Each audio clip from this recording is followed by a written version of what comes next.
WWE की history में हजारों राइवलरीज हुई थी। कुछ राइवलरीज चैंपियनशिप के लिए थी, कुछ राइवलरीज पर्सनल थी और कुछ राइवलरीज ऐसी थी जिन्होंने पूरी रेसलिंग इंडस्ट्री को बदल दिया। आज हम बात करेंगे top 10 greatest rivalry of all time और ट्रस्ट मी नंबर 1 तो सबसे ज्यादा हैवी थी, तो वीडियो को एंड तक देखना। नंबर 10 पे जो राइवलरी आती है वो थी ट्रिपल एच वर्सेस बटिस्टा के बीच में। ये राइवलरी एवोल्यूशन से शुरू हुई थी, जहां पे बटिस्टा रॉयल रंबल जीता था और रॉयल रंबल जीतकर उसने सीधा चैलेंज कर दिया ट्रिपल एच को। हालांकि ट्रिपल एच ने उसको बहुत समझाने की कोशिश की, लेकिन बटिस्टा नहीं माना। बटिस्टा ने ट्रिपल एच के साथ मैच की रेसलमेनिया 21 में और साथ साथ वहां पे बटिस्टा चैंपियन भी बन जाते हैं ट्रिपल एच को हराकर। ये राइवलरी इसलिए याद की जाती है क्योंकि इस राइवलरी ने बटिस्टा को मेगा स्टार बना दिया था।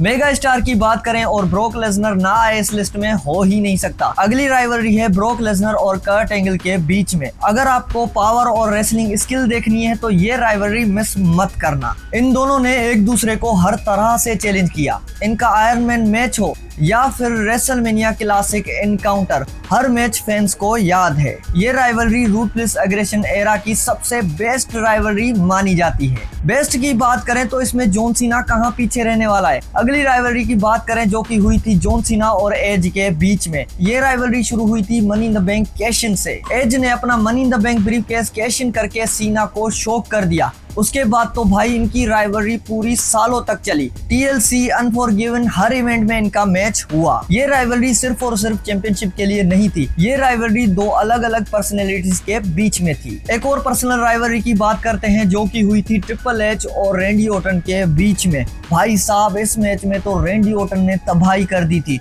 ट्रिपल एच से पर्सनल जाकर ट्रिपल एच को मजबूर ही कर दिया। और अगर आपको रैंडी ऑर्टन का विलन कैरेक्टर देखना है तो ये राइवलरी जरूर देखना। एक और इमोशनल राइवलरी की बात करें जो कि भाइयों के बीच में हुई थी, मैं बात कर रहा हूँ केन वर्सेस अंडरटेकर की rivalry.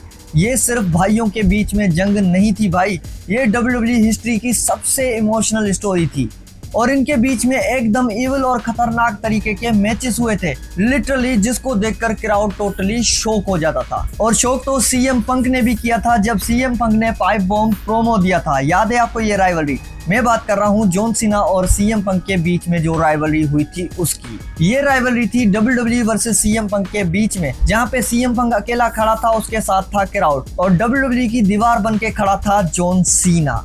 Money in the bank 2011 का वो मैच, आए है वो मैच कोई भूल ही नहीं सकता। और इसी राइवलरी ने WWE को एक नई डायरेक्शन दे दी थी। यहाँ पे CM पंक ने जॉन सीना को हराकर अपनी कहानी को एंड किया था। और अगर स्टोरी एंड की बात करें तो कोडी रोड्स कैसे पीछे हट सकता है? याद है आपको कोडी रोड्स और रोमन रेंस के बीच में जो राइवलरी थी वो। इस राइवलरी में कोडी डेस्परेट हो चुका था अपनी स्टोरी लाइन खत्म करने में और दूसरी तरफ रोमन रेंस एक डोमिनेंट चैंपियन था। लिटरली रोमन रेंस को हराना टोटली इम्पॉसिबल लग रहा था, लेकिन कोडी ने ये कर दिखाया। ये राइवलरी मॉडर्न जरूर है लेकिन कमाल की राइवलरी थी। अगली राइवलरी की बात करें जो थी स्टोन कोल्ड और रॉक के बीच में। अगर एटीट्यूड एरा की पहचान किसी राइवलरी से होती है तो ये वो राइवलरी है। इन दोनों के प्रोमोस, इन दोनों का एटीट्यूड और इनकी रेसलमेनिया मैचेस ने WWE को एक अलग ही लेवल पे पहुंचा दिया।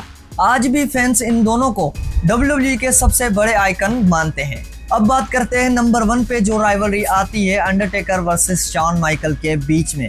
ये राइवलरी मेरी नजर में WWE की सबसे ग्रेट राइवलरी थी, जहाँ पे शॉन माइकल्स डेस्परेट हो गया था अंडरटेकर की स्ट्रीक खत्म करने के लिए और दूसरी तरफ अंडरटेकर भी ढीठ हो गया था अपनी स्ट्रीक ना खत्म करने पे। इसके चक्कर में इनके बीच में मल्टीपल मैचेस होती हैं। एक रेसलमेनिया में शॉन माइकल ट्राई करता है लेकिन नहीं जीतता। तो रेसलमेनिया 26 में लिटरली शॉन माइकल ने अपना करियर ही दांव पे लगा दिया सिर्फ और सिर्फ अंडरटेकर की स्ट्रीक खत्म करने के लिए। और अनफॉर्चुनेटली शॉन माइकल वो मैच नहीं जीत पाया और अंडरटेकर की स्ट्रीक नहीं तोड़ पाया। इस वजह से शॉन माइकल ने बहुत जल्दी WWE से रिटायरमेंट ले ली थी और WWE हिस्ट्री की सबसे ग्रेट राइवलरी ये थी। तो ये थी सारी greatest of all time rivalries. आपकी इनमें से कौन सी फेवरेट है कमेंट करके मुझे जरूर बताना।